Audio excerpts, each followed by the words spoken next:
Or you talk real quick. Let me see the mics going through. Okay, keep saying slurs.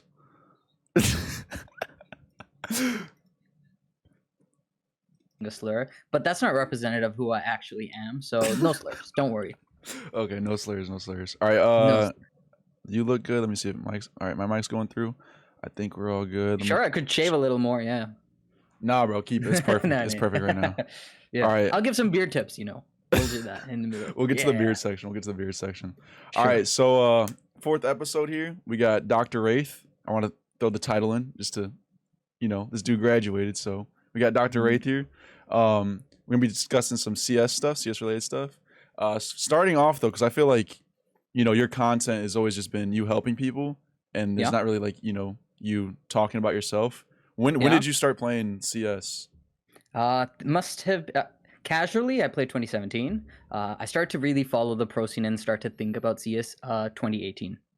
Okay. Basically, the Astralis era. That's what inspired me. Yeah, that's the goated era. Mm-hmm. Good time to get in. What Totally. when did you start like taking it like competitively? Because I know you said you used to IGL a long time ago. I think it was pandemic, because come the pandemic, I finally decided, okay, you know what? I want a desktop, not a laptop anymore. And that really meant that I could start gaming a bit more. And you reach a point where, your studies are going great and in the middle of the pandemic. So you just decide, you know what? I play with these buddies all the time. Let's actually like take it a bit seriously. Now, I never took it so seriously that I wanted to go pro ever. I had friends who wanted to do that, but that's when I started to grind it. I start to play with my friends, start to IGL, make strats, get into ESEA leagues, stuff like that. Yeah, that's I had a pretty similar start too. It's like with friends, and then you're like, hey, let's maybe we could like beat some people. You start playing with those friends and start a little team. Did you ever branch off from that like initial friend group? Sort of, yes, in the sense that one of the reasons why I never really like tried to make it anywhere, even semi competitive or something, was gaming was never a priority for me. So as soon as the pandemic ended, I went back to my home country, India.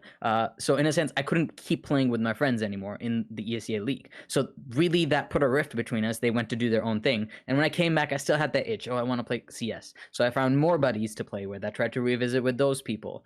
So yes, I've had numerous shots at it, but I never really felt I did as good as I did the first time. And part of it could be, being really stuck indoors during the pandemic. So that's how it is.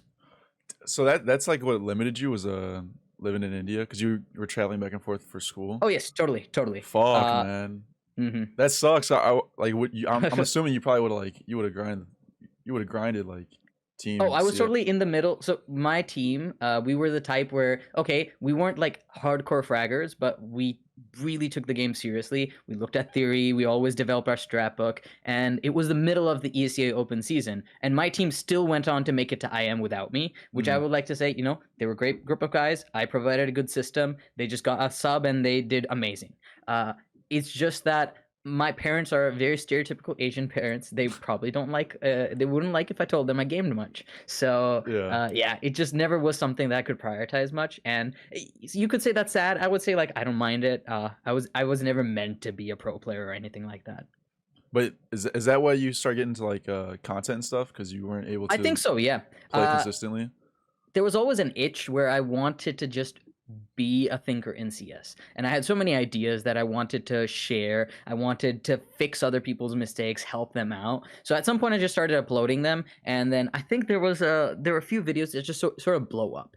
And as soon as people started watching those. So one was definitely the some Inferno nades. So one was a dark one-way smoke I had. The other was the HE I shared. This is the Rush HE you should be using. And then over time, people started to realize, holy shit, this guy knows what he's talking about. So they revisit some of the older stuff. And before then, I would just sort of post videos about insane utility I knew that I never saw anyone else throwing. So people, the few subscribers I had would look at those videos and say, oh, this is like really niche utility. And I don't know, they didn't want to share the channel. They didn't want to give away the tips. But as soon as I realized, okay, people want a bit more educational stuff, a bit more mainstream, I started to not dumb it down, but really cater to explaining more basic stuff. And then people started to actually engage with the content. And that's sort of how my channel blew.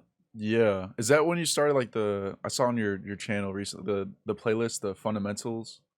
Was that the quote unquote like lesser skilled players, like the more popular type of videos? Or Yeah, certainly. I think it's something that most IGLs can, for themselves, come up with these ideas. But oftentimes, people who are trying to make their first team or get into CS, they might hear these topics, but not actually understand the depth of these and how detailed you can get with them. So it really yeah, was meant to be sort of like an introduction to people. And if people look at that, I would like to say if there are higher level people who don't actually think of tactics, they can learn from that. And I would also like to think that if there is, some young burgeoning IGL out there who listens to that video and is like, oh shit, I can think of the game in these complicated terms. Great for them. They can also learn from that too. yeah, that's what I get into in later in the questions here was that plays, because I always found your videos like I like the nades and shit that you show, Yeah. like that's always good. But I liked Hmm. when I remember one video I saw from you, the linearization of CS. I thought Yes. that was like really sick. Yeah. Uh, that I that can just yeah explain it summarize it very briefly, right? Linearization might be not the most easy term to engage with, but linear just refers to something sequentially, one after the other after the other. So what I was encouraging people to do is in their games, don't think of a plan as a whole sum of parts, and then you have to do this and that and this and complicate it. Think of it as a series of steps you have to do. You have to do this thing. When this is done, you can move on to the next thing. Don't complicate it. You want to dumb it down. Once you reach that point, you will identify points in the game where you can't maintain that anymore. And that is where you realize you need a teammate, you need utility, you need to mix up how you play it, you need to take a gamble, you need to use a timing, stuff like that. yeah, that makes sense. I feel like that's like a next step up when it comes to like Team CS, is like Hmm. realizing that like it's like the first step is like you just play, and the second Yeah, step's like, oh shit, we could do stuff together, and then like you start like mapping out how to play, and then you yeah. play like almost too structured, and then the Mm. next step up is like, oh, we don't always have to be so structured. There's actually times in the game where there's like planned chaos, and like how to like uh like you're saying, take a gamble. Like on paper you might be like, oh, that's weird, like why don't we always smoke arch side and flash in and molly port side, like why don't we always do that? But it's like sometimes it's better to like take little risks here and there. And that's like the Yeah. next level up, Yeah. Team CS The wise. best example of this in Pro CS is Kerrigan. I don't look at Kerrigan as an IGL who has a fundamental developed system which has no mistakes. No, in fact, like I remember like the major they won, which was Antwerp. They were playing NIP in the quarterfinal, and there was one round I just looked at and was like, "What the fuck is this? Like, how are you losing this round?" Okay, and they still won it because Brokey clutched against like CT Force Spy or something, Hmm. and it was full of mistakes. But that's what Kerrigan is really good at. He looks at those individual pieces he has. He identifies how can I make them work simultaneously, make the team better than the individual parts. And somehow like his teams always just like abuse timings. They know how to rotate. It's just they play flawed CS, but they play around those flaws perfectly. Yeah, that makes sense. That yeah, I feel like that was like something I was getting used to recently before my team split up, was just like it's like, okay, there might be like a general good thing you can always do, like it's always good to take brackets, but there's always exceptions, and that's like Yes. learning those exceptions and like when to just be like puggy, Yeah. that's like really important to like to master that aspect. I also touched on this It, with it yeah, reminds me. Let me just add to that. It yeah, reminds me of a time when I was taking like computer science classes, and my computer science professor said that the rules are really important, but they're meant to be broken by those who understand them. So yeah, the idea is use fundamentals, come up with rules, and then also know when you can break them, because that shows true mastery and understanding of how to use those rules and what to do around them. that's what I was about to say, is MDS said something similar where it's like he said like you can't just like jump to the skipping of rules, like you can't just jump to that part of Yes. learning, like you have to master all the steps beforehand in order Yeah. to be able to break those rules. It reminds me of a time when I don't want to give any names, but I was coaching for a team, and it was their first practice session. And of all the maps they could pick was T-side overpass. That we're gonna practice this, which is rough when you don't have any idea of how people like to play. Yeah, And the first thing they wanted to fixate on was how do we do the 4-man boost to pick off the CT who's in heaven. And I was just seething inside like, motherfuckers, like you're just wasting so much time. This is such a complex map, and you're reducing it to we can do this gimmicky boost. So yeah, that rule applies there. If you want to play overpass T side, you need to know how to take map control, how to make certain gambles in your defaults, and once you master them, you can then understand, oh, there's always a CT heaven who's fucking us up. So let's try to punish that. Yeah. So that's where you break the rule. I think that's a very insightful comment from MDS.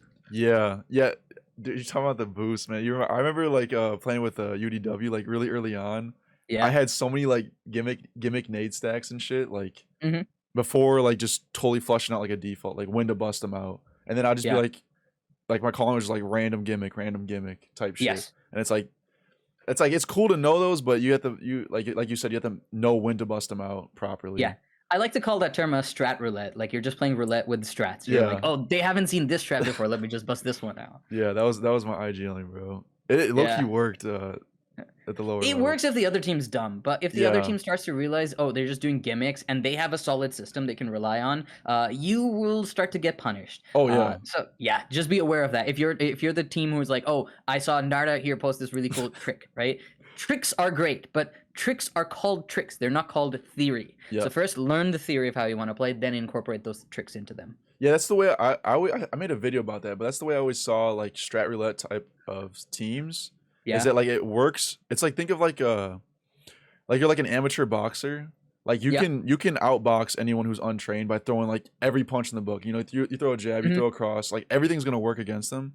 But against a trained boxer, like you have to set up punches. Like their reflexes are so good. Like if you just try and throw overhand right, he's just gonna react to it. But you have to set up that overhand right, or you have to set up that the right hook. Like you have to jab the body, make him like want to bring his guard down, and conditioning sets up these punches. Totally. And it's the same thing with like Counter-Strike and tactics. It's like a rush B is really good if you set it up properly against like a good team. But if you have 10 different rush B variations, that's not what's like winning your T side. Yeah, you need to learn. That being said, there was a time in my ESEA league where we were playing a team that we knew, okay, like it's going to be this team next. So we had a forfeit win. We were free, so we just watched their current game against a team, and we realized, holy shit, these guys are dog shit. Like the only reason they have a round is because it was Dust 2. They nade stacked long A SCTs. That's the only reason they won a round. So I was like, you know what we're gonna do? We're gonna play Overpass, our main map. We're gonna pick T side, and we're gonna rush B every round. We did that every round. We threw every smoke you could imagine. It was the funniest shit ever. What was the score? We won like 16-3. In fact, like one of the reasons we didn't get like they got a few rounds was there's a point where it was a 1v1. I was a CT, the T was planning, and I wanted to kill him with a Molotov. So I had a Negev in hand as well, so I was really slow, right? So I was in bathrooms, he was planning default. I looked at him, I throw a Molotov, he was looking right at me, he panicked and stood up, and I was like, shit, I can't throw the Molotov anywhere, and he killed me for that. Fuck. So it's a good times. But yeah, don't do that. I only did that because we were really confident we'd win, and like, hell yeah, we do this. But against a good team, they will punish you for that. And I must say, like, it's a good parallel you draw with boxing, right? I'm not like a person who's much into the martial arts or any kind of fighting sports like that, but one thing I can compare it to as well is chess, right? Like you play chess against your dad or grandpa or like someone, and they beat you, so you're like, you know what, I'm gonna look up fastest checkmate in chess, and they're like, here's how you do the scholar's mate, and you're like, you're gonna bust out the scholar's mate. Now against an untrained person or someone who's just not ready for it, doesn't know the theory, that might work. But as soon as someone knows what they're doing, you need to know what to fall back to, what layers of tactics do you have beyond that. Otherwise you're just going to be caught out doing something really gimmicky that the other person's just going to punish you for. Yeah, you can definitely punish those scholars. Bro, I remember when I first learned how to punish the scholars mate shit. Yeah, dude, I started winning so many games, like, oh man. But dude, we're getting to another question here, which I wanted to ask you about the similarities between CS and chess. But let me see if I'm missing something real quick. Okay, no, that is literally the next question. So yeah, I put this down because you've been schooling me for the past like 2 weeks. We've been playing chess. What do you're like, what, 1600 elo around there? Yeah, close to 1600. Online, of course. When I go to chess club in IRL, people always smack me, but I still love to play aggressive. And then when other people are like, why'd he sack that piece just to get this attack? I just like think to myself, I have initiative. Or I have compensation. Those are compensatory terms of describing my gameplay. I might be losing, but the other person isn't an engine. So in a sense, you can just sort of like have some bravado. Oh, I'm winning right here. Usually I wasn't, but it's still fun. Yeah. So parallels I can draw, I can compare CS with chess, right? Most IGLs will actually benefit from learning just a little bit of chess theory, just to understand how you construct tactics, how you position pieces. Do you want to show a chessboard, or should we just like talk about this vaguely? And Let me. Yeah, I think we can. I'm trying to let think of how me we can do get that the. then. Yeah, okay, so Yeah, I show your am just screen. going to stream this thing right here. Share screen. Share your screen and share chess. All right. There we go. Yeah. You can see it? Yeah. Fantastic. So let's talk about a concept in chess that is called the fianchetto.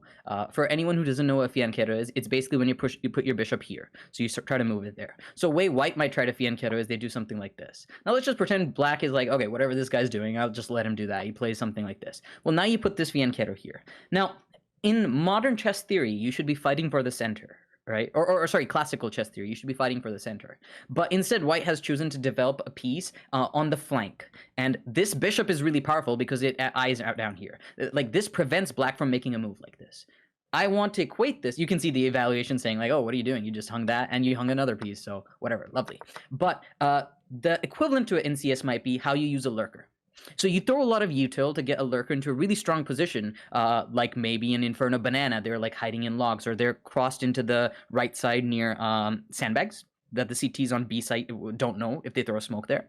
And you are essentially positioned in a place where, you know, if there's some flank maneuvers, that could be a weird rotate from the CTs. You can hear that. Or maybe if the CTs make a bad call, you're in a position where you can instantly punish that, right? So this is a great example of that, the fianchettoed bishop is a lurker. So what you understand from this is positioning of your chess pieces. I'll close this right now, right? Positioning your players. What player is the attack? What player is the support? What player has to play at a certain position? What player uses his long range abilities? An opera can really hold a long line like the bishop can, whereas the pawn has to trade whatever's closest to it. Might be your entry, might be the SMG player or something like that. Those are some really strong positioning, how to construct a tactic, okay? Now, there are also dissimilarities between chess and CS. Chess is, first of all, a open vision, open board. Both players have the same vision, the same information. In CS, that's not the case. The other team is doing something, you're doing something, you're both trying to mask what you're doing. So you kind of have to guess what the other team is doing mid-round around that. The other thing that's very different, and this complicates theory a lot, is chess is a discrete time event. You make a turn, I make a turn, and it goes back and forth. Whereas Counter-Strike is a continuous time game. Whereas you are doing something while the other player is also doing something. And that complicates it a lot because you can't use all the same rules, but nonetheless, there are lots of theories you can import from chess and sort of build a good base in CS.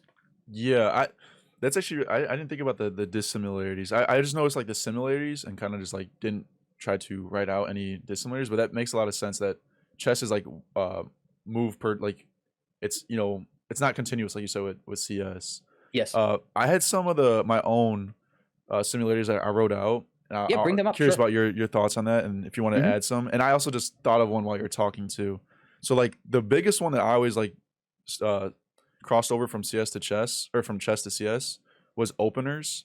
Just like it's like a default is pretty much like you're playing the Sicilian or something. Like that's how you or you play King's Gambit or something. Like you're gonna play this way, and like the usual protocols, like what the usual responses are to that, and you plan around that. Like that's what a default is.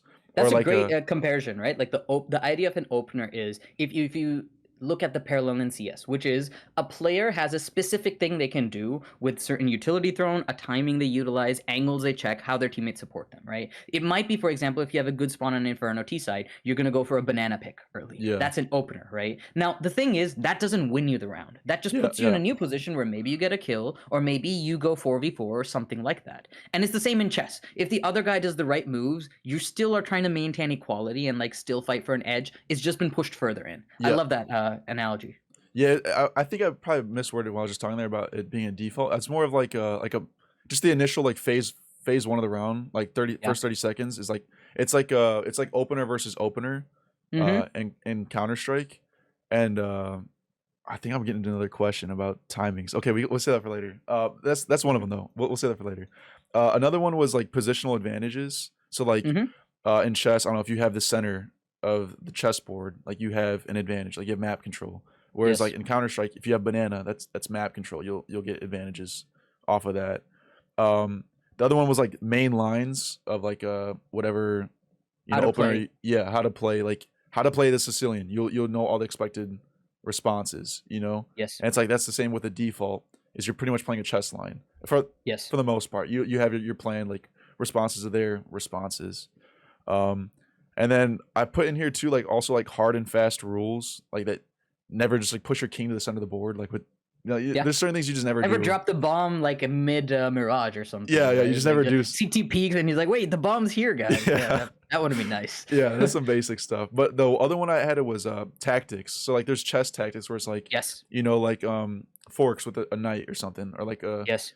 stuff along those lines where there's certain tactics that you can do mid round that aren't necessarily like an opener, like a certain banana take, but it's more of like a mid round coordinated like on the fly type of play. So like I don't know, like maybe I like have a great example for that. Yeah, Okay, you give me one. CS comparison. Mirage T side, a CT who pushes underpass, but you don't actually rush into him. You let him stay there. Think, oh, they're not checking me, and then your mid player and your underpass player on T side pincer on him. Yeah, That's yeah. a fork right there, right? Like that guy is just trapped. He thought he was making an aggressive move, but you didn't die to his aggression, and now he's going to pay the price for it. Yeah, it's like They will, assuming whatever gender they are.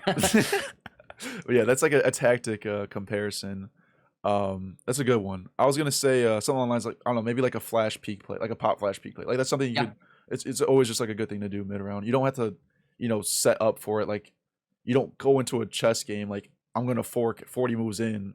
Maybe I don't know unless you're like Magnus or something, but it's something that like it's just always good to do mid round or whenever. On the last one, I just thought about when you're talking about how you get compensation for you lose a big piece. Yes. That's something that people also do in CS as well. Like you sack, you can like sack pieces almost in CS2 where you send a Lurkin anti-eco onto B site to look. He dies, but he sees like the Astralis boost going on or something like that in Inferno, and he's like, guys, they're stacked on pool. You gotta go A. And every time you do it in ESEA, you lose because like the CTs just rush together. But theoretically, the right move to make there is you play on the other side of the map. Yeah, that's a great point too. Like sacking pieces. I mean, or if you're like an IGL, I know MDS plays a style like this where he's just super aggressive and he just goes for information or like a play. But he's always getting information out of the play, whether it works or not. Yeah. And it's like he's old school Glaive was sacking. like that. He was the type of player who would just sometimes knife out or just say, you know what, we have an advantage, we're going here, but let me just die on the other side of the map just to confirm that where we're going is the right play. I remember plays where like his team is going A, but he just runs alone at B just to check, okay, the CTs have gamble stack B, and now my teammates can go A. That's a great point too. Yeah, I thought that was really interesting. Really interesting how it like can compare chess to CS. Do you have any others that you would maybe add on to? I think there are a lot, but let's move on to other topics. Okay, we'll move on. T-side game 3. This is the big one that I wanted to talk to you about because I mentioned earlier about the fundamental playlist that you had on your channel. Are there? I feel like this is just such a broad topic. Let me see if I wrote something down. Okay, I had that we can maybe touch on map specific stuff later on if we have time. Sure.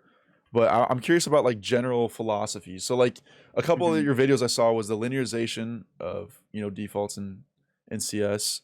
There was another question later on that someone asked on my YouTube was about checkpoint CS. Checkpoint CS. Yeah. Do you have any others like these nice like little zinger words? I mean, that there's one that I haven't even made a CS? video on right now. But the topic would be what people call decision trees. It's something you hear thrown around a lot, and I think it's a flawed term, but the intent behind it is right. Okay, just so people understand what a tree is. A tree is a very specific type of graph, or for non-CS people, non-computer science, this is people. It is a network. A network just means there's some nodes and there's some other nodes that have edges between them.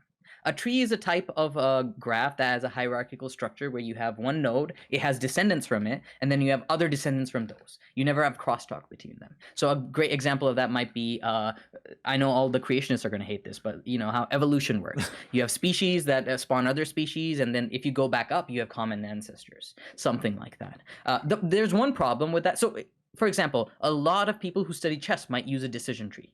Because you look at one person's move, then you look at all the responses the other player can make, and then you can keep building that tree over and over. It becomes really deep. It's one of the reasons why chess is so hard to analyze in person compared to an engine, because it just branches so fast. It doesn't apply as well to CS because CS is continuous. And also, you can make decisions that end up in the same spot. So, for example, you might do a B rush and end up winning the B site. But you could also do an A rush, get shut down, rotate B, and still end up B. So you see, like, you end up in the same state despite making different choices. That's not characteristic of a tree, but it's still a helpful analogy. What you want to think of as the best way I can illustrate how to come up with a theory on the T side is think of a flowchart. The flowchart starts with you in the spawn. And the information you have in spawn is what economy do you have? What have the previous rounds been like? And what spawns do you have? And based off of that, you now have to decide what strat do you call. Maybe you have a great spawn for a certain type of op entry pick. You could try that. If you don't have any spawn, though, you should have a structure of what to do. Because those are all gimmicks. If you just say, I will only play openers, you need to have a default. So the default is basically telling you what map control procedures do we have. We start off with something, and you're not necessarily laying out this person throws this flash, this person goes here. What you're more likely saying is, we will fight for banana control. If they deny banana control, we will retake something else. We'll go brackets. We will fight for apps control at this timing. It's very simple instructions. The reason I want you to keep, anyone who's trying to keep up with this, the reason I want you to keep it simple is you will over time realize this is a good foundation, and now we want to import complexities into this. I like this trick I saw in an art video, and I want to now make this part of my default. It's not how I always default, but there are sometimes I will throw in this wrinkle. So sometimes I take brackets with this smoke and this molly on this side, but other rounds I might mix it up. But regardless of how I do it, it's still a default, it's just a variation within that. Yeah. So the flowchart, yeah. So the flowchart starts with essentially you make a decision. This is the opening we're going to go for. This is the default we're headed towards. And now the reason you should try to plot this out in your head or write this as an IGL is the other team will do something, right? The other team will make their own choices of openers. The other team will throw certain util. Maybe you get a pick, maybe you lose a pick. These are all things you should now think, okay, how do I readjust? What is now the next decision I would make? And you don't need to be in game to make these decisions. You can sort of just sit in practice or on your own and come up with this flowchart. Yeah. That if we're playing heavy banana, we get a B pick, we're gonna snap to B as fast as we can. Or if we are playing against a team that uses a utility early, we're gonna play for a time advantage. And if you want to play for a time advantage, you need to learn how to slow it down. How can your default be slowed? How can you freeze? How can you punish the CTs wasting their util? These are all things that a flowchart really helps you visualize. And ideally, the most perfect flowchart would be something along the lines of, this is how our default works, and at every point in that default, you have an arrow that says go A, go B. Example, okay? Your Inferno T-set default begins with a guy, you're fighting for banana control. You could have a decision now. Did you get entry? Try to push B more. That's literally suggesting that works out.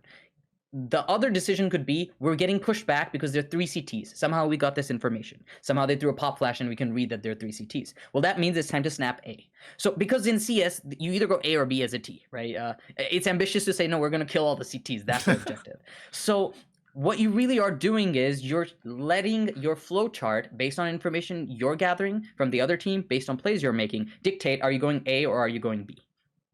Simple. Yeah, dude, that's everything you're describing is something that it's taken me like a couple years to like come to the conclusion myself of, like, flushed out defaults. And it's funny that you say it's like a flow chart, because I literally ended up making like legit flow charts. Yes. About like a year ago, around there. And it was literally spot on to what you're saying. And like I like how you said you kept it simple with general philosophies like we take banana, because I feel like some things that people get wrong with defaults is that they have like a hyper intricate, like it's almost like let me explain it. Let me add something. You tell me if I'm right about this, okay? Okay. Your default is let's work banana control. Now a bad mistake would be saying opera holding this angle, you throw flash at this time, I will peek then. Because this is very specific, and if this doesn't work, you can't adapt around it. Whereas a simple thing you can say is, we will work banana, and if we have good spawn, we'll fight for it. If we have bad spawn, we'll delay it. The reason this is great is, you're not saying how many players have to be here. Maybe you can just leave one person fighting banana while 4 people are going A. Because in the previous version of that strat, you had hard set rolls and said you added complexity before you needed to. You are now stuck in a default that's not optimal. Whereas now you have a lot of flexibility. You could have a 4-person banana take, or you could have a 1-person banana take. The strat itself isn't telling you that. What you're essentially deciding is what map control do you work. And I really like that approach for that. Yeah, that's what I was gonna say. Is like it's like some people their defaults involve like all the phases of the round, and it's like Yeah. you can't do that. Like it should be like it's almost like fucking Build a Bear Workshop. Like you go in, Mm, you pick which like bear head you want. I don't know. It's yeah. like the first 10 seconds around. Then you pick the bear arm, and like Yeah. you piece it together. And it's like if you keep it very simple, what general philosophy is like, we approach banana first. Like banana is the first like branch off from the default. How are the CTs playing banana? You know, Mm, and it's like okay, then the decisions come after that. Or you know, you could swap that out where it's like we don't care what their tendencies are.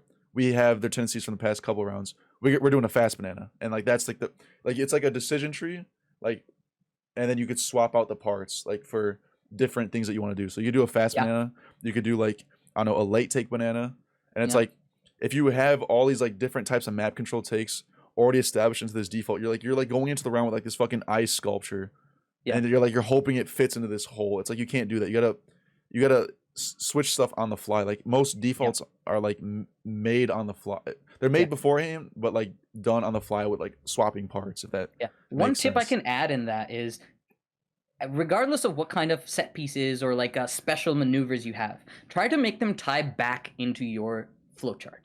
That way, instead of having a flowchart that just branches like crazy, because you could have this kind of possible round, this kind of possible round, this opener versus we get lose or something, you simplify it back to the same fundamentals. So you now know, okay, if we're in a 5v4, let's just reset a little. Might be just be 2 seconds. You just wait for 2 seconds. But the idea is you're now brought it back into the same flowchart where Yeah. you have those same advantages and you have the advantage of knowing your theory. Whereas if you're like, oh, the moment we get a kill, everyone just run like you're playing a face-hit pug, you're breaking that mold, and that will prevent you from building upon that theory, adding Yeah. wrinkles to it.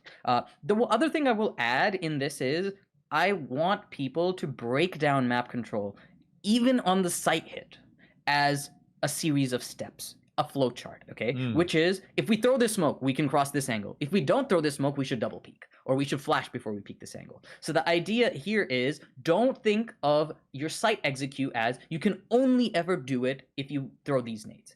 What you should instead think of it is also its own map control. Every angle is something you can choose how to peek, what utility to use. Are you double peeking? Are you using a timing to pincer it or something? So I love Inferno as an example for this, but on the A site, right? You can break up an A execute from brackets control as first you throw a flash that blinds pit and balcony, so you can swing to Haycart or truck as it is now. Then you throw a moto smoke. Then you throw entry flashes, and you try to have a guy cross to graveyard, and then at the same time a guy who's peeking pit. And then you have the apps player who trades all of that. There are a lot of simple steps in this. It's not something as in you have to have a strat where, guys, at this timing you throw this flash, I peek here, you have to double peek instantly, otherwise we lose the round. No. You're really simplifying it as in, first we do this, then we do this. And if this first step is holding us back, we know how to reset, we know how to play for the time, we know how to double peek or trade or something like that. That's really interesting. I've literally never done like breakdowns of map control takes as like a You say default. that, but How I you're bet doing. you've done it in your own head when you're playing. Yeah, Every maybe some time, like intuitional stuff I so haven't realized. whenever everyone knows this, right? Whenever you try to hit Inferno B site, if you're a solo man going there, what do? The first thing you do is you smoke CT. Then you check coffins, then you check dark, then you check True. fountain, then you check oranges and new box. Then you try to cross without getting spotted by the boost, and there we go, you're in pool. Now you're in a better spot to entry site. You see how you know how to do it sequentially. The only difference between Inferno B site and a more complicated site like Mirage A site is there are more angles to worry about, which is why you alone can't do it. You as a team need to figure out how to do it, which is if I'm holding this angle, which angle can my teammate peek? If this utility is thrown for me, which angle can I now peek faster? So in a sense, Inferno A site, Mirage A site, all these complicated sites are just more complex because of all the angles added, but you can still approach them in the same way. How do we take this bit of map control of that bomb site before we then move on to the next part? Yeah. Now I think yeah, I definitely have done similar stuff like with the team. I just never like realized it was the same thing that you're talking about. I guess like one of them was like contacts. Like you're contacting B Inferno. You're doing it as a team. You know, someone initially peeks CT. He walks up. He holds a CT angle. Then you got the guy swinging like peeking coffin, and then you got the guy just sitting there waiting for the CT peek while other people move up and clear the site. Like, yeah, it's definitely the same thing that you're talking about. I just never really put into words like that. Yeah. So that's something that I think when people look at those kinds of concepts and try to put them in a flow chart, your understanding of the game will improve. Your theory and your tactics will improve because you're now going to start to find problems and then try to solve those problems rather than just saying, oh, we just take B site, but what about B site is tough for you to take. This actually helps you identify those things. Yeah, yeah. Back to the flow charting that you were talking about. There's one thing I was gonna ask you about, like general rules that essentially work like all the time. I guess you could call these like similar to chess, like tactics. Voice Yeah. crack. Like a couple I can name. Grow up, kid. Dude, 22 years old, man. It still happens. A couple I can name is like so you said like snapping on the site. Like Yeah. I guess some rules I came up with my team is like snaps are always good if we're already grouped up. Like if we're running a pack default, like we're already 4-man there, we get a pick, just explode. But if we're ever split up and we get a pick, don't explode off of one pick with two people there, you know? If we're That's an example of a rule you have, which Yeah. maybe it works for you, but that doesn't mean that you can't break that rule. Sometimes there are players who almost all entries have that instinct of wanting to take space as soon as they sense there's an opening, right? So you don't want your entry to feel that same way. So that's an example of when you can also break that.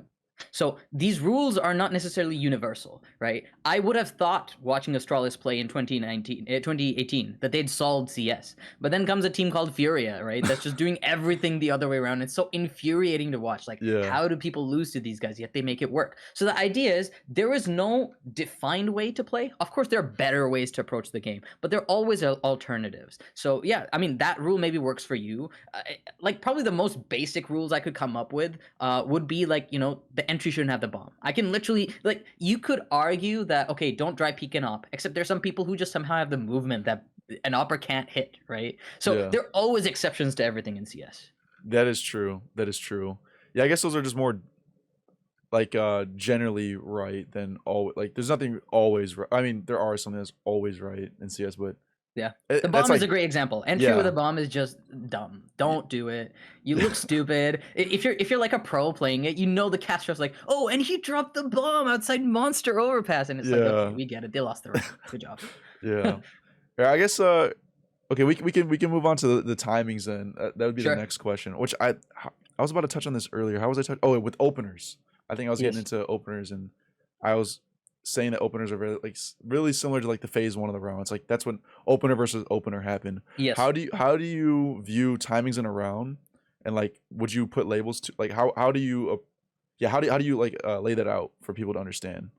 Sure. The most basic approach to timing is the one you're describing, which is just practice your openers, right? The opener basically means if you have a good spawn, I have a timing to make such an aggressive play. Right? If I don't have that spawn, I have to play in a certain default way, or I have to play at like, this is safe, but anything beyond that is a bit riskier. That's a very simple way of looking at timings, right?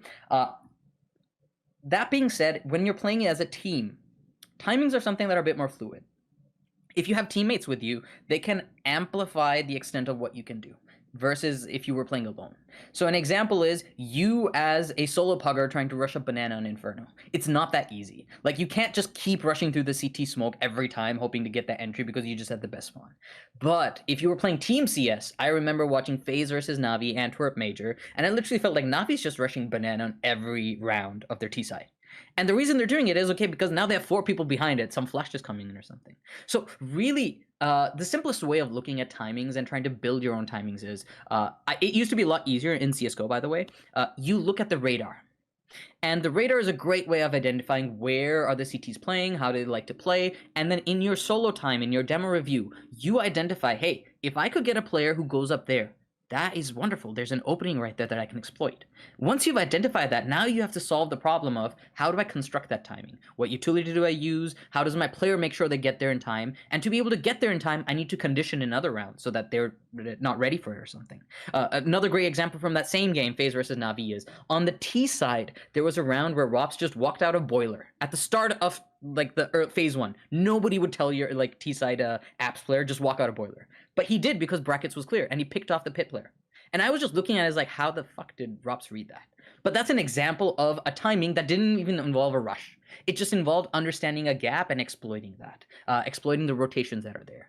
So really understand how your utility and your teammates are constructing and positioning the CTs, and then you can create your own timings. And the same thing applies for CT side as well. So good fundamentals, you want to condition, you want to use the appropriate amount of utility, and you want to make an educated gamble. This is a really important thing. You are essentially making a gamble when you're trying to exploit a timing. Otherwise, is it really a timing? You're just like exploiting a weakness that was there in the first place.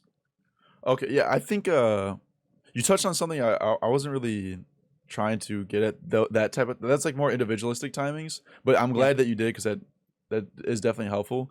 I guess I worded it wrong. I was more interested like Were you more interested in the phases of the round? yeah, do you break down rounds in like certain ways like that to understand them better? Okay, so I understand the question better now. Yeah, And that's my yes, the bad. answer to this, no, don't apologize. That's fine. The answer to this question will help individuals who are trying to make their own flowcharts, right? The way I look at it is you call the opening by saying how many players are going where. So Overpass is a great example because it's so complicated how you can open. You could have a 2-2-1, two guys A, two guys connector, one guy B. You could have a 1-1-3. So as an IGL, the first thing you do is you call that. And in the freeze time, you also get input from your teammates saying, no, this won't work, or this will work. I know because I've been defaulting, they don't do this thing, I can exploit this thing, okay? From that, once you have not died, you have not given up the basic map control your default starts with, now you go into phase 2 where you're working for map control. And I think it's pretty intuitive, which is if you're playing 2-2-1 on Overpass, it means you're working mid and connector simultaneously. If you're playing 3-1-1, it means you first get long or mid control, then you snap to connector. If you're playing 1-1-3, then you have to work short B control or like try to get an opening at monster first. So in a sense, you choose an opening, you understand how to build the theory after that opening, and essentially the phases just sort of like come automatically at that point. Phase 3, or as you would call it, like the end game, it's not as common because especially in CS2, it's a lot more aim duel oriented. People like to enter XVXs where X is less than 5. And in those cases, the theory you have for a 5v5 it may not be the same that you would have for a 4v4. So it really comes down to what level you're playing at and understanding how to exploit that. Generally, there is one thing you should know about when it comes to timing. And the current meta is very util dominant. And the way the utility works is that it's thrown instantaneously. It's thrown as fast as possible. The alternative to it is you slow things down. You space out your utility. You utilize the whole round timer. So there's two approaches. Utility allows you to accelerate things, but if you don't use utility, you also need to learn how to play things at a slower pace. Virtus Pro is a great example of that, right? Like they'll just slow down the clock and they know how to use that time to make sure everyone can walk right next to the bomb site. So the CTs don't even have info, like, did I hear a step or something? And then you can punish that. So those are just some insights into timing and the phases of the round.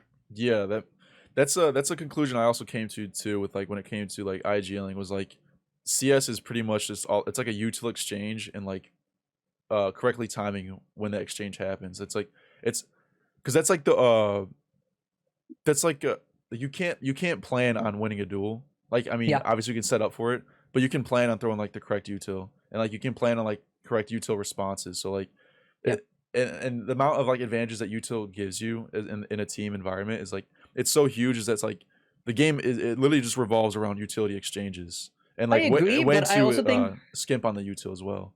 Yeah, I agree. And certainly we've reached an era where all utility is so versatile, right? Like you can use smoke as cover and you can use it to like create space. You can use an HE to do damage, to mask you, or to open a smoke. So like there's so much variety of how util works. But I also think it's a bit myopic to only look at utility as how you play CS, right? Like my first fundamental video that I posted was about scaling. How do you post on an angle? And when someone is posted on an angle, how do you scale with it? That doesn't need utility. So utility is useful, but I think it's also a lazy approach to trying to build a philosophy of how to play CS, right? Because today's content, right? Like people like Nard out here, Austin CS, me included, we all will teach you how to throw utility. And everyone now knows how to throw utility. It's also now, how do you play around the utility? How do you play without utility? How do you actually be creative? So it's not just utility, but yes, utility is also very important. Yeah. Well, I mean, that's kind of how I approached it. It was always like the most important things, at least for me, when it came to like dictating a call, was numbers. Like that's number one. Like what's the numbers of the other team? Like how do they usually play? Yeah. Like, get that from Sun Tzu, you know, like strong at the head, Yeah. attack at the tail type No, stuff. Sun Tzu shit is just so applicable. Like, Dude, attack it the really enemy where he is. is the weakest. Hell yeah. Like Yeah. that just applies in CS. Guys, they're uppers 8. We gotta go B. Yeah. Yeah. Dude, that shit's like, it actually helps so much. But numbers, economy, because that just like it limits what they're able to do. You Yeah. know, then you could just expect context if they're low economy. Like you expect them to dry peek you. You can set up accordingly. And then like utility as well. It's like, and then you like it's like about like combining all three. How are they playing like with all three like on a certain area, and then you come up with like correct responses for each. So like a team could be like, you know, really pack heavy. Like they're always like moving in groups of 4, and you know they're light on their util. It's like, okay, like these guys are we probably shouldn't fight the pack. Like we're just gonna lose if we try and fight banana. And they're 4 That's a great point, but I feel like you added an extra comment here, which is they play as a pack and they're light on utility. What if they're not light on utility? Why do you keep asking a question about utility? Stop asking that. If they play as a pack, you need to learn how to punish a pack. You don't need to learn how to punish a pack if they have high utility or low utility. You just need to know how to punish them. If you hyperfixate on utility, you enter a position where you will never win a round where you don't actually have full nades, which is a bit sad, right? And oftentimes the most memorable rounds in CS are if we watch pros play, are the ones where they make magic out of nothing. Right? Like they go for an overpass triple boost, or someone like jump peaks with an op and gets a kill or something. So what you really need to look at is not just the utility, but also how do you use an advantage? How do you make an advantage? Is there a boost you can employ? Can you stack a bomb site? Can you make a rotation? So don't only focus on utility as a team, focus on a lot more other fundamentals as well. Try to polish all of them, because especially in today's era, everyone knows utility. So trying to make an edge just from utility alone it's not misguided, but it has diminishing returns. I see what you're saying, but like I think the biggest reason why I always like threw it in is like they kind of go together, is that like there's certain styles of teams with certain combos of numbers and utility that like they have their own solutions to beating. So like an example is like a split team, like a team that's always like 2-1-2. If they're like a split team and both sides of the map are, let's say Inferno, right? They're T side and they're split. The banana guys, they always molly car, they molly corner, they molly sandbags. You got the apps guy, he mollies Balk, then they molly ports, they smoke arch, and they're always 2-1-2, and they're dumping utility like first 40 seconds of the round.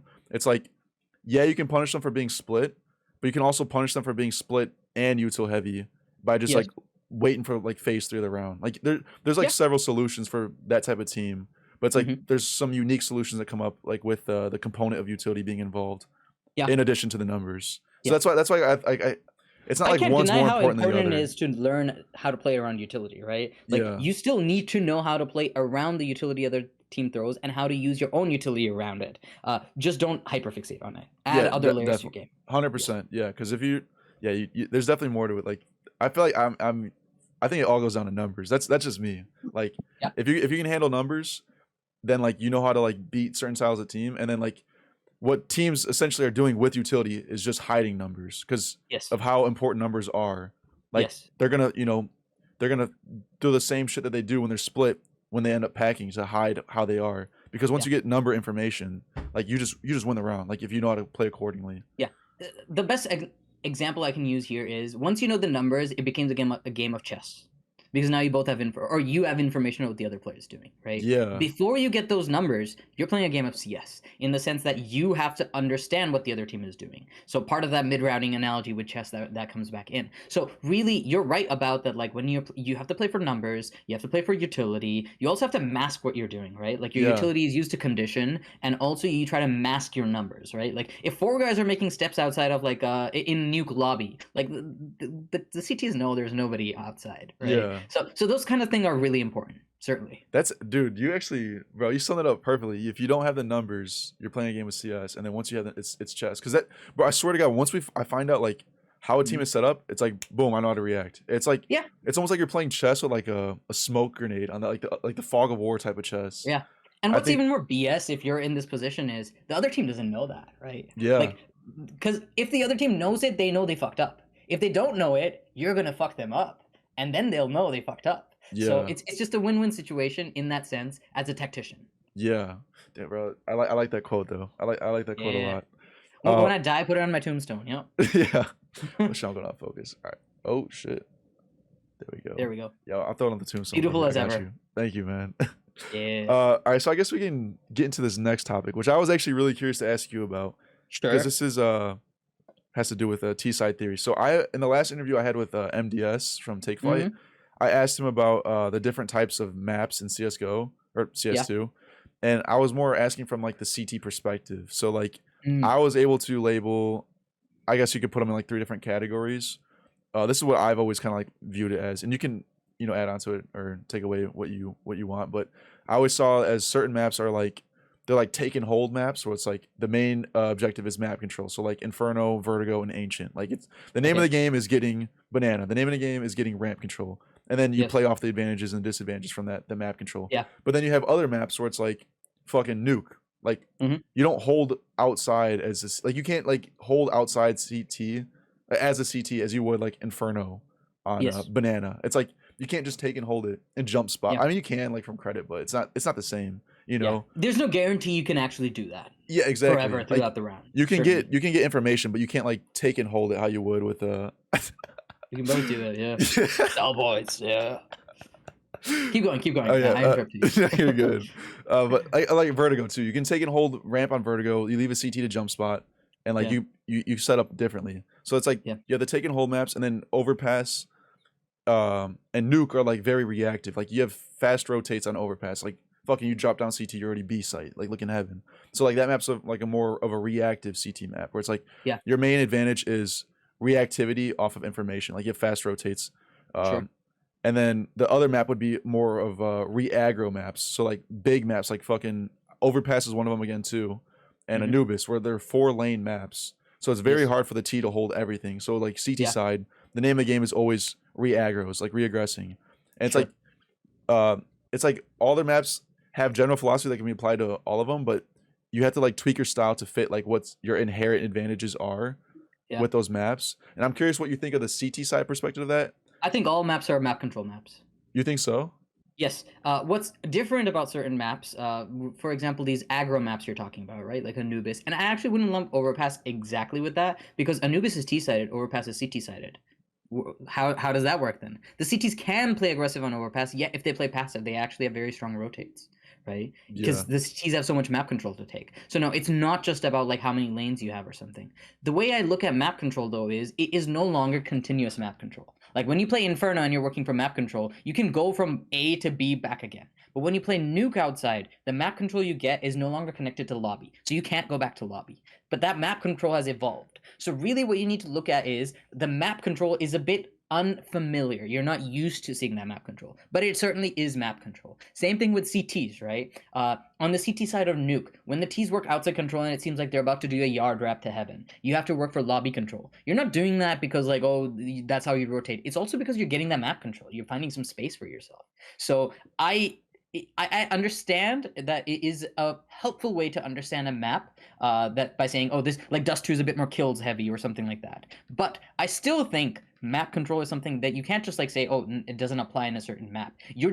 Your understanding of how to work that map control and utilize it is dependent on that map. On Anubis CT side, you have to play those map controls based on the rotations and grouping up and holding the right angles and like taking the right aggression as a CT. But that's still map control. Yeah, true.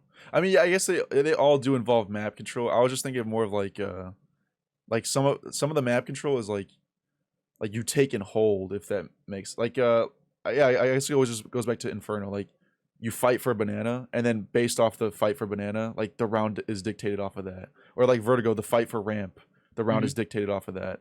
Yeah. I mean, I guess this does apply for most maps, but I don't know. This is kind of like how I label it. I could just be wrong. I think it becomes more a numbers thing in that CT side Overpass, you mostly will be able to defend B site if you have 4 CTs on B. But this weakens A.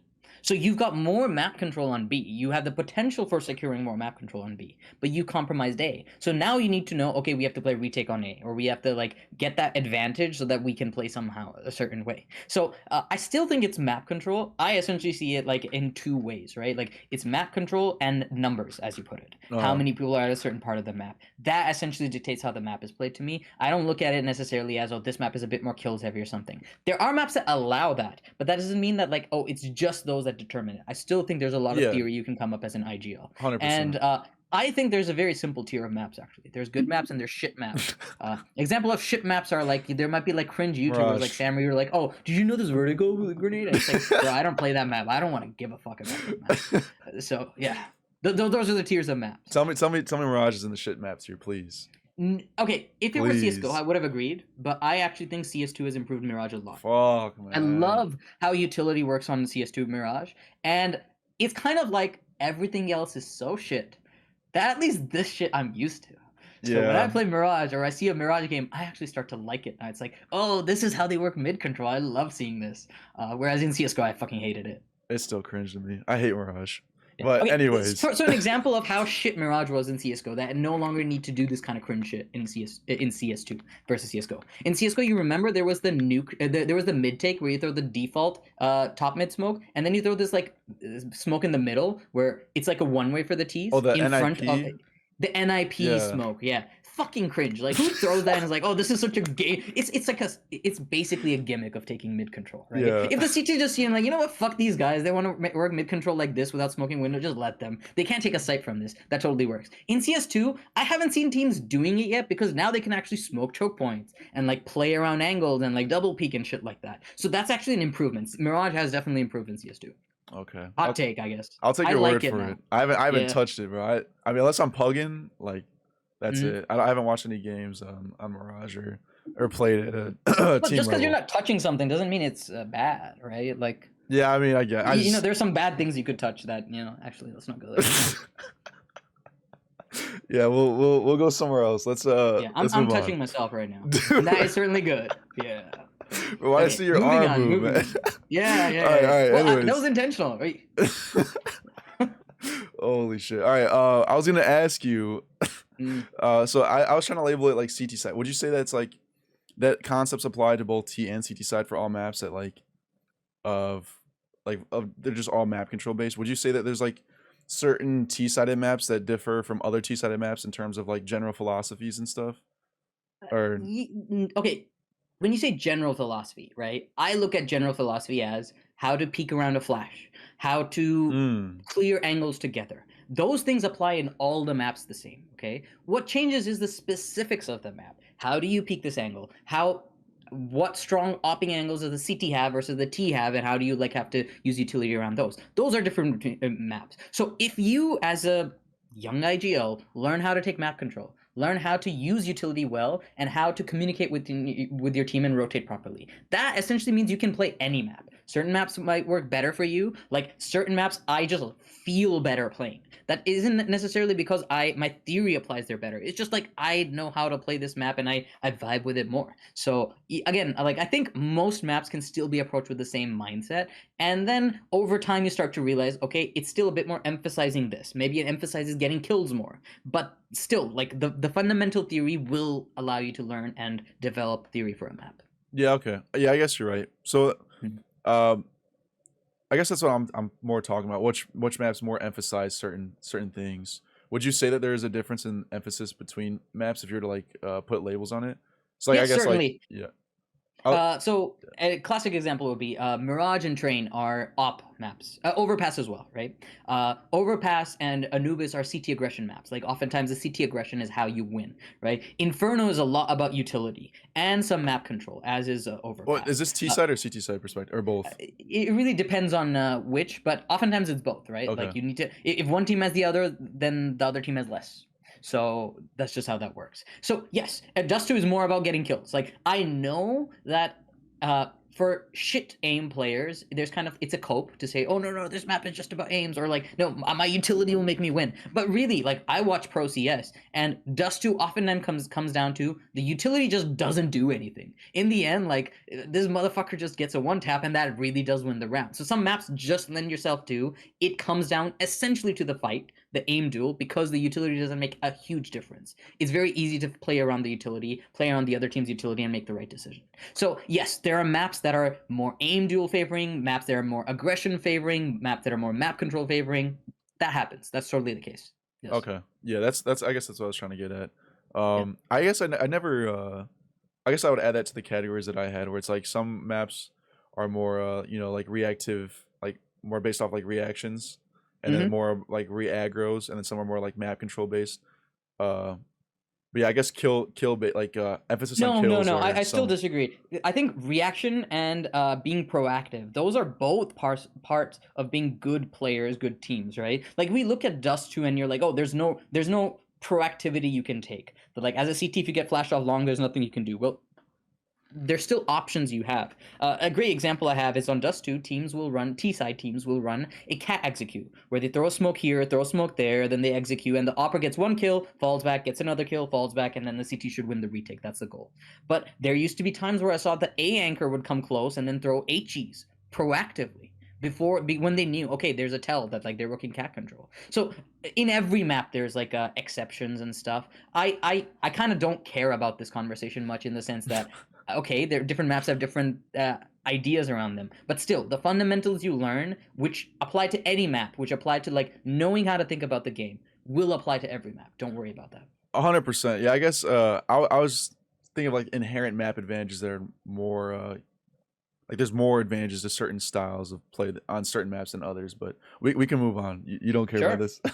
I do not care about this. Yeah. All right, so You know, if I'm just sitting around saying like, oh, like I like to jerk my dick, and some other dude's like, oh, you know what, I like to suck dick. Like, it's like, good for you, but like I'm not saying that doesn't mean I have to do it. It doesn't mean that person has to do something like that. So same shit with map control or like these different maps. If you like Dust 2 more because you can hit headshots, more power to you, right? Like, yeah, whatever. sure. I was just saying because I found labeling these maps and having like different like understandings of like what are your inherent advantages are on Hmm. each map. I found that to be really helpful to like curb myself from calling a certain way because I love the Inferno, the Vertigos, the Ancients that you fight for certain map control, and it's all about what happens banana, what happens ramp. Like I love Yeah. those maps, but like I can't apply those same philosophies to like like overpass. Like you're not sitting there taking and holding fountain like as a CT. Like you can challenge it, but to I like mean, really, maybe you can. You just I need to mean, know how to do it. I mean You you need to know how to make the right can. decisions around it. So the idea is, there's a very simple example of it. Sun Tzu shit right here. Okay, guys, they rushed B last round. We shut them down. They're gonna go A. So we play A this round. Yeah. Sun Tzu wrote it, I bet, in Art of War or some shit, right? I remember calling something like this where we started CT side on overpass. We had a great opening, and the other team just like tried to rush B. We shut that down. Okay, I knew I was in their heads that we had better calls, we had better play, and we just shut down a B rush. Let's stack A. So what we did is we pushed like the 4-man A setup on overpass, where like you have two guys, one balloons, one lower holding fountain, one guy in connector, and one guy long. And it's a Yeah. total gamble stack. But the thing is, that gamble stack is for fighting for A map control. I don't care how many T's are coming A, we will still shut them down. Because in the end, we played 4 guys here. So I know that you could argue, oh, you can't indefinitely hold that map control. I say you can. It's just you shouldn't do it every round. You need to know when to make it. That's It's a gamble. yeah. That's what I'm saying is that like certain maps like generally you should be playing a certain style and then you switch up with like some exceptions to that.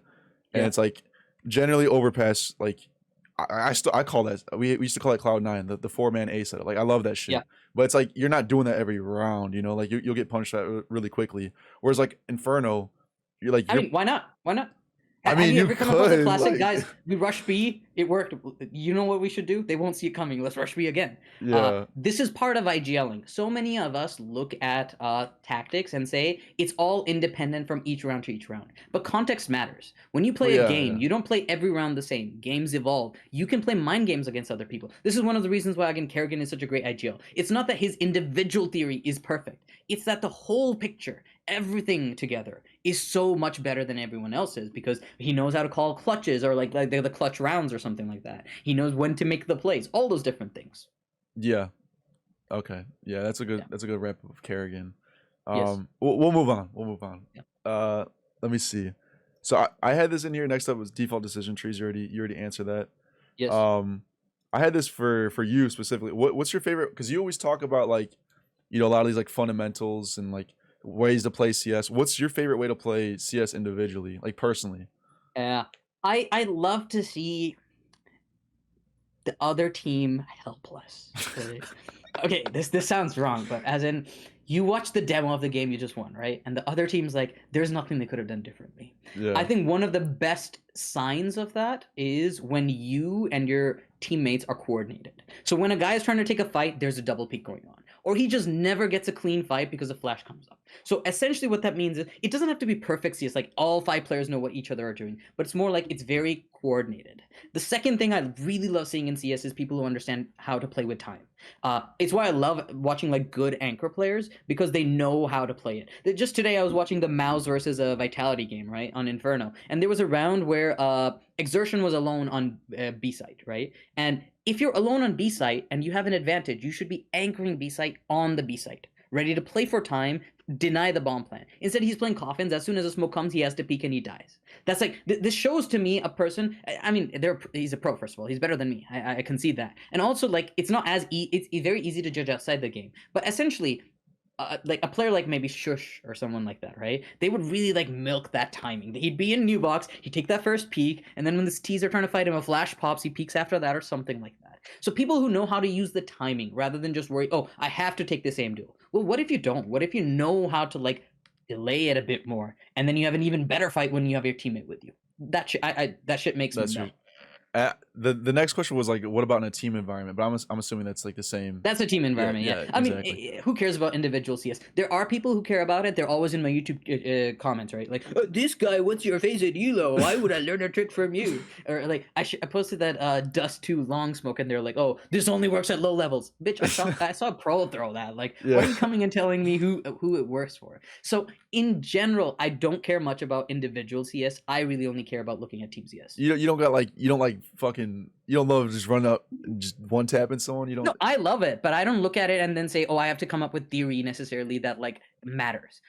I will come up with my own play, but in a sense, I don't overdo it. It's just like, okay, this is how I pre-fire an angle. This is the timing I use. I throw a self flash if I want to rush. But that's the extent of it. It's not like you have to look at your individual pug games. Maybe some people care about that, but I really don't care about that. I care about teaching people fundamentals and having them learn theory that they can apply in a team scenario. Yeah. If it applies to an individual, that's great, but that's not the priority. Yeah, I definitely get that vibe from your content. I was gonna say, because dude, like me on a team is like different from me, like dude, in pugs. I like dueling. I just want to kill you because all I do is play Kovacs. And then in a team environment, like I love, like if I were to play CS at all, I would not want to pug. I don't like I like taking duels when I'm playing solo, but I don't like playing that way all the time. Like I love just outbraining the other team. Like I won this round not because I won the duel, but because like I outbrained you. Like I conditioned this and cashed, like it's basically an IGL's wet dream. You're like, oh, I outthought you. I'm smarter than you, right? And again, it doesn't apply to every player on the team, right? Like the opera's more like I hit every fucking shot, or the entry's like look at that entry and like those guys are so blind and I just like I took space or something. The timing, everyone has different priorities, but you have to understand these feelings you get are still more team dependent. You wouldn't want those same feelings in a pug because I think it's an unhealthy perspective to think, oh, I outsmarted a guy in a pug. Like, okay, big deal. Right? Yeah. Whereas if you say like, oh, I outsmarted a team by outcalling them or something like that, that's a very different feeling and a different objective too. 100%. Yeah, because dude, outsmarting someone in a pug is like, I mean, did you really outsmart them? Like, it might have just been random as fuck because that's all pugs are. So that dude might be on the team with like everyone just call him the N-word like every round and just like team killing and stuff. Like yeah. Like you're dropping the first slur. Let's go. I didn't drop. We're good. We're on YouTube right now. Can you confirm? But I don't know, like, dude, if you're in a pug, like, you can't like think you outbrain someone. Like that, the dude on the other team is like, he might be in a shit team right now, just getting yelled at every round. Yeah, the point is, you can outbrain them, just don't get high on it. Don't think like that's a huge accomplishment. I think it's more important in a pug, just focus on your crosshair, try to not make dumb mistakes, and just like learn from CS. Pugs are helpful. You learn more about timings and like angles and what kind of aim duels. But in a sense, like team CS is very different, and people should care more about it if they have buddies they play with. 100%.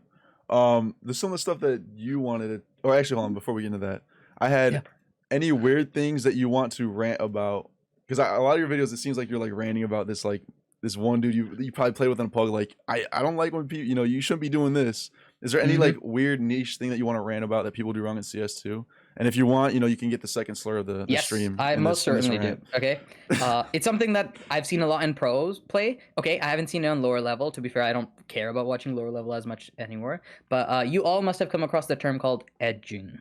Uh, it's exactly what it implies. You play on the edge of something. You're like on one side, there's like this smoke, and on the other side there's this fire, right? Like this burning passion that you want to try to achieve. But if you get there, you might die. So you're in the middle, teetering around, just jiggling around that edge. It's called edging. You're peeking and you basically get a one way. I hate that shit. It's like, what's the point of like a smoke if it is not to deny an angle, and then a motherfucker just sit in the smoke edging? First of all, it's such a funny way to describe it. Yeah. Look up clips of edging. Casters call it all the time, right? So just Val, please fix it. I think the easiest fix is just make smokes blocky, in the sense that like if a smoke spreads out somewhere, it spreads out all the way to the top as well. It doesn't just spread out in the bottom at the feet. That would Yeah. probably be a good fix. Yeah. Yeah, So that's- fucking hate edging. Mark that. If you're talking about like other shit, like I don't know, watching pros like make dumb mistakes, but really that's also what's fun about it, right? Like you're watching pro CS and they're like, why the fuck did you do that? And that just makes it so more exciting. Makes them seem more human too. Yes. Like, they're not just like some fucking CS bot, like big brain. You had a couple stuff that you wanted to talk about, was fixing the economy. What do you think is wrong with the current economy? There's nothing necessarily wrong. I just feel that we should. This is my personal motivation, which is we should minimize the impact of pistols. Now, Vu has some great insight that like, somehow like pistols are less determinant of who wins in CS2 because people are now taking the rounds more seriously and they're making better adjustments. A long time ago, I had this thought, which was, what happens if we make the starting economy 950? So the goal is basically teams cannot buy armor with helmet. The reason you do this is T side can choose to buy a pistol that gives them a headshot potential along a P250 with armor, but then they don't get utility. The CT side all CTs can buy armor, and they can also buy utility. Each player can buy utility. So in a sense, it changes the pistol round to be a bit more utility focused, which makes it similar to gun rounds. It brings it closer to gun rounds. I've done some insight, which is you can adjust, or like almost the same bonuses work, in the sense that the goal should be, if a team wins the pistol, they can buy either rifle with no utility, individual player can, or they can buy SMG with full utility. The team that loses can choose to force with shitty gun armor, or utility or something like that. Like they can't really like get a lot. So you should construct the economy in such a way where you're rewarding and you have a certain end goal that you want to set up. If a team wins a pistol, they can buy rifle with no utility, or they can buy SMG with full utility, and so on. So I'd done some math on it earlier, but basically what the thought I had was, if you made the starting money in a pistol around 950, that might be a very interesting way to look at the economy. Yeah, that'd be pretty, like pistol default round. Like that'd be really cool. So like one very simple thing you could do there is T's can now say, oh, this guy is such an idiot. He's like, we all can buy P250s in armor now. Okay, but you don't have any more utility. And it's just like a gun round where the AK is a one-hit headshot. But like, okay, can you only win with just utility? Just headshots when the other team also has utility to play around? Because now imagine a CT side with 5 smokes on a pistol. That's so much closer to a gun round, and it would be exciting, and I think it could help in fixing. Other people have lots of strategies as well, right? Like you adjust the CT economy. Another one I had was, and people really hated this idea, but that was also before I became a big shot, so people couldn't like talk me down, which was you should scale the amount of money a team gets based on the number of players that survive on CT side. So what that means is, if a CT goes for a 1v1 clutch, they should get more money rewarded to them if they save in a 4v4. So the number of players the CTs have alive should scale how much money you get. The fewer people survive, the more money you get. That rewards the T's get more? The CTs. Okay. So what this does is, it incentivizes the CTs to go for retakes. Because if they get it, but they lose a lot of players, they'll still get a lot of money. Whereas if they choose to save, they won't actually get more money. So it's not economically benefiting them much at all.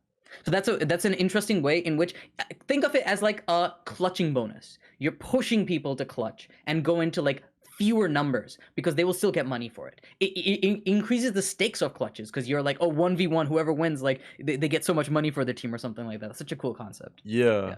So those are 2 fixes. Pistol round fixes, maybe a clutch bonus. Think of that. So yeah, that would be really sick to see, because it would definitely make a lot of that dead time when you're watching like a game just more enjoyable. Because Bro, you watch Inferno CT side, like it's just save. They go B, okay, we're saving A. Like they go A, we're saving B. Like we didn't Yeah, rotate properly. Like that would be pretty sick.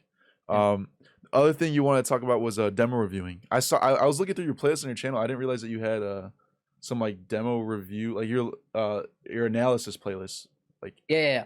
I would say that it's very satisfying, right? Like you download a demo you did good in and look at the headshots you hit and how helpless the other people were, that like they couldn't handle your peaks. But if you want to be an IGL, you need to learn to get comfortable with overview. You need to look at the radar. You need to look at all things happening simultaneously. I remember a great Steel video back in the good old days of CSGO, which was Steel was saying that you have to watch a demo not just once but multiple times. You need to pause. And of course he was saying that because the demo viewer in CSGO was shit, right? Like it was really hard to go back rounds, and like he was basically saying to get all the details you have to rewatch the demo over and over. I think of it as a more savant way, Steele maybe may not like that, which is you look at the whole overview and you gather a lot of information simultaneously. You can see how players are playing together. You can see how people are picking up utility. So there used to be free ways of doing it in CSGO. There was a wonderful tool that I have used oftentimes on my channel, CSGO Overview. It was one word, and it allowed me to see that, and it was just such a great way to analyze demos. Now there's some paid versions. You could go to Noesis or CS2 Lens or something like that. But I encourage IGLs or people who are trying to develop, or people who are even trying to understand like game theory for their own like benefit. Learn to look at overviews. Look at demos not just for your own crosshair. You benefit from that certainly, but also looking at the overview. And on the flip side, one thing I love doing is I love seeing people post this content too is POV demos, where someone is like turns off the X-rays. It's not that easy in CS2, of course, but in CS:GO you would see them showing how a player was playing. And in this context, it's completely the opposite. You don't see what the team is doing. You only see how this individual player is playing. And it's so fascinating because it makes you problem solve. You see a player play a certain angle or peek at a certain timing, and you're like, how could he do that? I can't do that. And then you start to realize, oh, but his teammate was over there covering this angle for him or something like that. So those are just some helpful insights that if you're ever doing demo review, definitely focus on these things.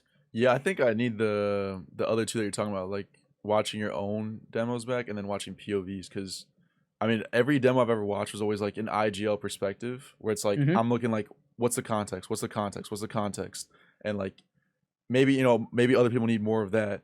Like there's like I guess there's probably like 3 different types then, like what you just said. Like those are like the 3 that you can focus on. They all have their own. You watch your own advantages. demos to fix mistakes. You look at overviews to learn more theory, and then you watch pro POVs to learn moves, to like understand how to build more things. A great example of this is I just posted a video on how to do the ladder jump as a CT on Mirage.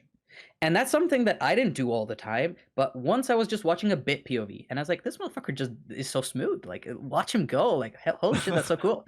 And I realized, like, this is shit that if I were only watching the radar, I would never learn. Yeah. So the only way I learned this is by actually looking at the POV as well. So all of these are important. You can emphasize a particular strategy of demo review based on your own needs, whoever's watching, but just know that all of these are great options. 100%. 100%. I think that might be most of the stuff. Last thing we talked about Gainz. You had this requested. What's the split right now? What's the current split? The current split is PPL. Can't lie, there was a concert. I am a big metalhead, in case it isn't obvious, right? Hey. So there was a concert this week. I'm kind of fucked up from it. Like probably hit my head somewhere. My body's every part of my body's aching. It's great. My neck is sore from all the head banging, right?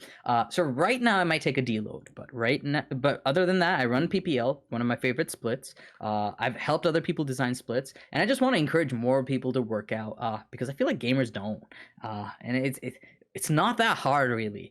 A lot of it is mindset, and it's not as hard as it is. I think one of the most motivating things I heard was someone proposed a question, which is, picture a dream physique, right? If you had that dream physique, would you be willing to work as hard to maintain it?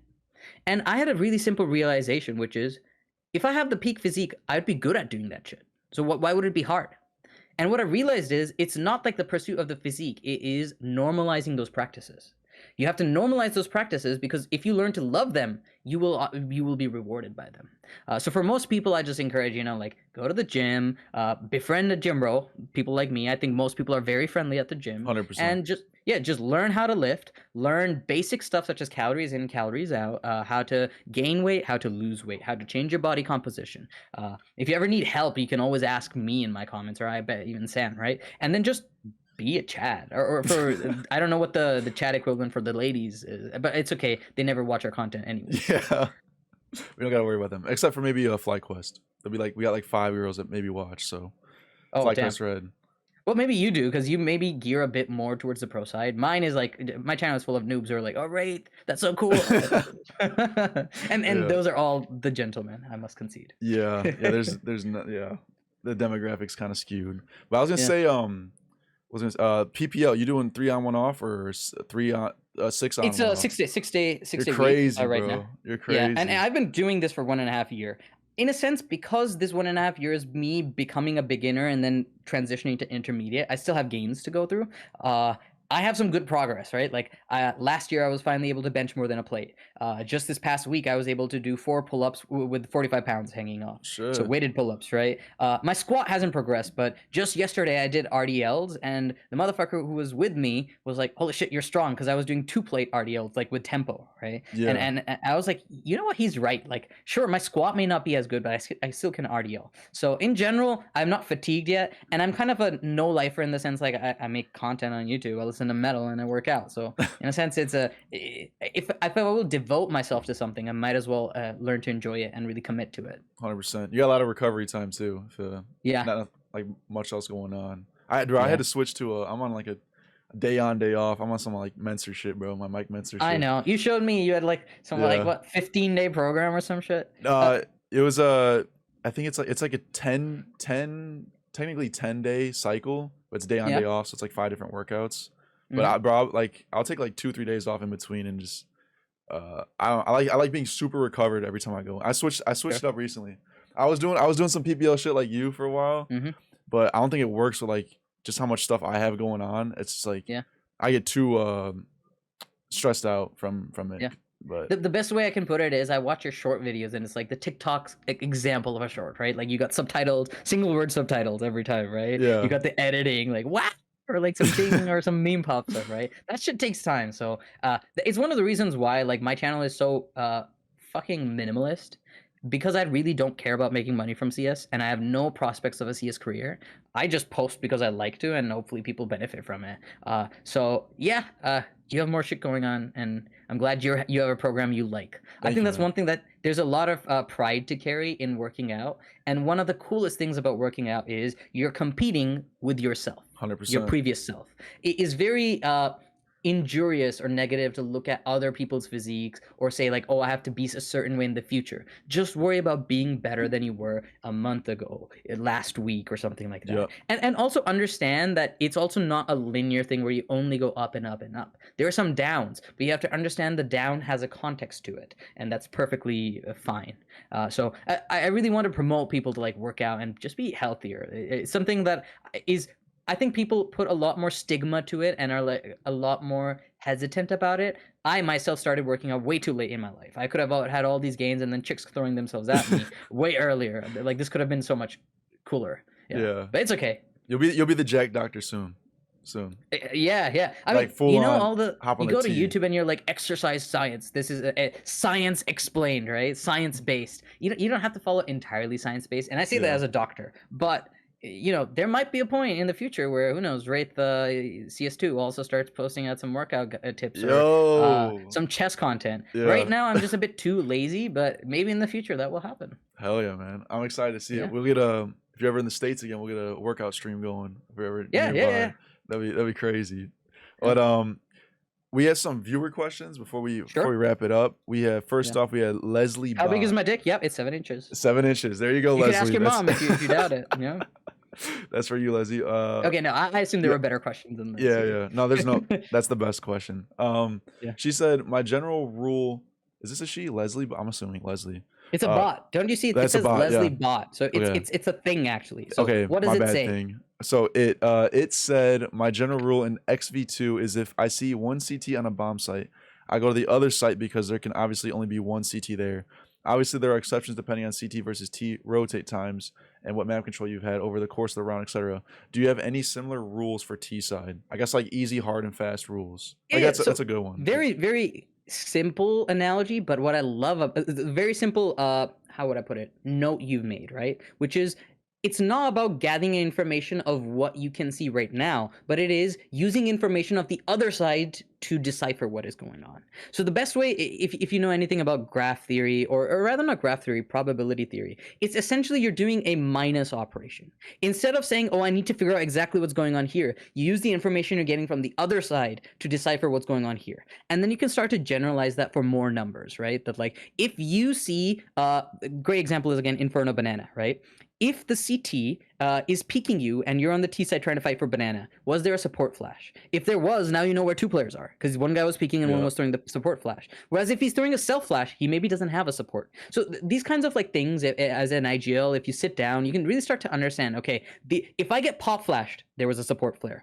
If I wasn't pop flashed, I could react to it. There probably wasn't a support player. These things kind of help. The CT side equivalent I can put is definitely in footsteps. People are, especially on lower levels, not good at masking what they're doing, regardless of how much they condition you. So if you hear like 2 steps on B, that probably means there's going to be a B exec coming, and then you can just sort of deal with that. Yeah. Similar with that too. It used to be a lot easier to read this and go.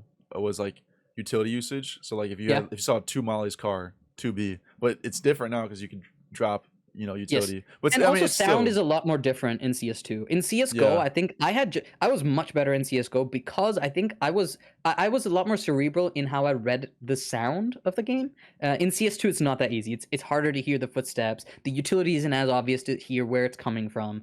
Directions are not as obvious. So still getting used to it, but yeah. The next question was from Joello77. How to run proper practice? How do you like to choose where each player positions themselves? I mean, like, what are the things you need to take in consideration when planning where you put your star rifle, for example? Thank you for letting me ask questions. Yeah. The first tip I would give to an IGL is learn to play every position. That doesn't mean you have to succeed at playing every position, but learn how to hold an op angle, how to get an op entry, learn how to be the entry, how to be the support player, learn how to be the anchor versus the rotator. You yourself will then identify what skills are needed for what role, and then you can, when you come across teammates and you're like, oh, this guy just naturally gravitates toward that, you'll get a better understanding of it. Generally, people who are a bit more util heavy, they should be support players, they could be anchors. People who know how to play for time should be anchors, whereas people who are a lot more aim duel aggressive, they should be rotators. People who are a bit more decisive should be rotators. Just simple stuff like that.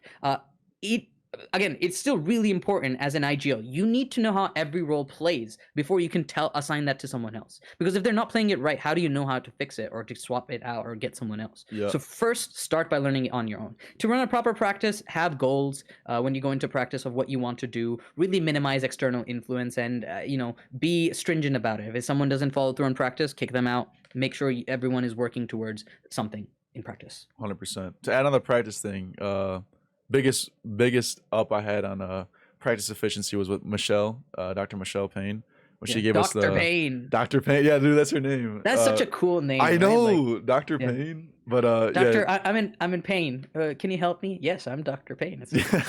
Of course, she isn't a doctor of physiology. Yeah, she's a psychologist, but still, yeah, great. Good shit. Mental pain. I'm in mental pain, Dr. Payne. Yeah. But she put me onto a debrief document. So anyone out there who's trying to run practice, bro, debriefs are so fucking important. That is like, I don't know, that is like the biggest game changer I had personally with efficiency of practice. Is like after every game, like you force everyone to talk about what happened. You don't just like, you don't let people talk. Like you don't let them just like wait for someone to get the the nerve to talk. You make everyone talk and you write it out in a document. I have a video on it. You should check that out. But that shit goes crazy for practice. The last question was from Indigo, was asking to hear more about the idea of checkpoint CS. More about the idea of checkpoint CS. There we go. You heard it. So okay. We got that funny joke out of the way. I love it. Yeah. Checkpoint CS. The easiest way to understand it is checkpoint is a term I have co-opted from single player games. A checkpoint is just where you reach a point in the game, then you pause it, then you go away, you close the game, you return, and everything before that checkpoint is the same as it was. Maybe what happens after is different. The same thing you can apply in CS in that you want to break down your map control as checkpoints. You go to a certain spot, and if you pause, everything behind it, everything you've done until now stays the same. Everything ahead is different, but you can adjust however you want. So learn to look at your map control as a transition from one checkpoint to another. And there are some useful ways of identifying a checkpoint. Usually it's a place where you secure map control. So if you aren't holding map control, it's probably not a checkpoint. If it is a place where you have a stronger fight than the person who's pushing you, that's probably a checkpoint. If you have options and lots of utility options, that's probably also a checkpoint. A great example of a checkpoint that I can think of is Inferno B site. If you, as a T, clear sandbags, CT smoke you, and then you're able into the tuck into the right side cubby. Yeah. That's a great checkpoint because no CT can push past that without actually like giving information away. You can hear rotations, you can make entry plays or something. So that's a checkpoint because once you have that, banana is completely safe. Nobody can push banana anymore. So that's a great way of looking at checkpoint. If you think like other maps don't have checkpoints, it's simply because it's more complicated. There are more details to that checkpoint. Maybe you need more players or something. Yeah. Interesting. Yeah. Well, I'm glad we were able to finally get this interview going, Mr. Yeah. Wraith. Yes. One last question. I forgot to ask this in the beginning. What Yeah. got you back to posting content? I saw there was the long break, and then I checked your channel recently, and I saw you were posting 2 weeks ago. Do you want to guess? Do I want to guess? Yeah. Well, I remember you told me before you hated something about CS2. I mean, that's just I still do. Okay. Just as like how every guy hates himself. Like it's fine. It's whatever. normal. Yeah. Yeah. Did that thing change? Whatever Yeah. it was. What was Fucking it? LXCB won the major. That was so inspirational. Oh, really? Yeah. No, I was kind of just zoning out of CS, playing other games. I still do. I don't really care much about CS anymore. I don't have an obligation to post content because I'm not making money off of this. So I want my viewers to know if I'm posting content, it's because I was inspired. I want to share something, teach something. So if you're getting content from me, just appreciate it for what it is, rather than worrying about, oh, he's not uploading content he doesn't actually care about. Okay. Watching LXCB win the major really inspired me. I was like, holy shit, a guy who doesn't actually have all the star players, yet he makes it work. And a very charismatic guy nonetheless. Yeah. That sort of like brought me back to CS thinking, you know what, there is still more to CS. It's not just about like a shitty engine with like random kills going on and shit utility. No, there are layers here. There's theory here. That brought me back. And even then, like, life happens. Sometimes you get a bit busy. I am a doctor, in case it is obvious. So sometimes IRL shit happens. Yeah. I'm glad you're back though. I appreciate it. I'm ready to see the appreciate content it. start popping up on my page again. But, Yeah, no, totally. what can we expect from you in the future? Anything planned videos? Certainly. Or I'll keep uploading tips. I'll keep coming up with the most bonkers utility you'll come across. I will. I'm planning on making more entertainment content. I can actually give us some like a tidbit. I don't know if it will work yet, but my guess is: have you seen Gotham Chess? Guess the elo. Yeah. I want to do something similar with Reckon the Ranking, I call it. Okay. Where you look at viewers' premier rounds and you try to guess their rating off of it, right? Yeah. And it'll be great entertainment value. It's like, why the fuck is he peeking that? Or some shit like that. But it would be really good. I still haven't figured it out because CS2 demos are not easy to like parse. Oh yeah. Like you see the names all the time. You probably can see other people's ratings. How do I know? Like, how can I hide that information before my actual guess? I don't know yet. So that's one thing I want to do. I have had thoughts of making chess or workout content. It's just something that I'm not sure my subscribers really care for yet. But maybe that happens too. Otherwise, yeah, more theory videos definitely coming out as well. Hell yeah. I think the guess the elo shit would be pretty sick. That's yeah, good no, content totally. to watch. Oh, Yeah. So if you hit tab, like it just shows the ranks if you're in. I haven't tested it out yet, but one of the biggest issues is if people are repeat submitters of like rounds, right? You can see their names at the bottom. You can see X-rays. You can see all this shit. So the thing is, I can't review a whole game. It's going to be one round that the viewer says, oh, watch this round, right? Because they want me to guess from that round.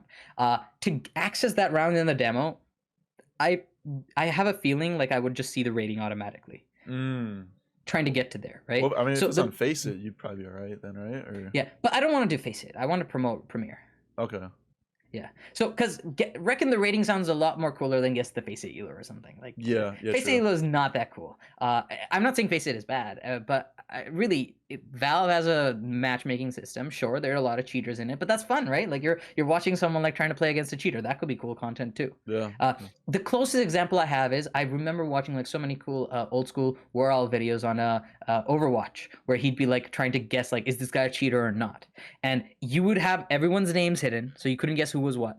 You could just watch the POV and say, are they cheating or not? The same thing, except we don't care about them cheating or not. We're just trying to guess the elo, rank, right? Like you look at someone's movement and you're like, holy shit, that's like a high level play. And I would totally be down where it's like an anonymous submission where sometimes like someone sends a pro demo or some shit, and I'm like, I guess like, oh, this guy's a fucking silver, like, because his movement is shit, and it's like, holy shit, it's a pro. I was so wrong. That would be very cool. Yeah, that'd be sick. If you do that, let me know. I mean, it'll probably show up on my page. I would love to have also collaborations on that, where like I get you involved for one episode and you will have to join me in guessing the elo, something like that. But it's still a working project, and I would probably have a lot of learning to do as a content creator myself too. A lot of editing I need to learn, how to get a schedule going, but it would be something that I would do, and it would be entertainment based, but hopefully people can learn from it too. That would be very fun. Oh yeah, man, I'd be looking forward to that. Thank you for coming on for this interview too. That was very insightful, all the stuff you talked about. Love talking to you, and keep posting content, and I will also do the same.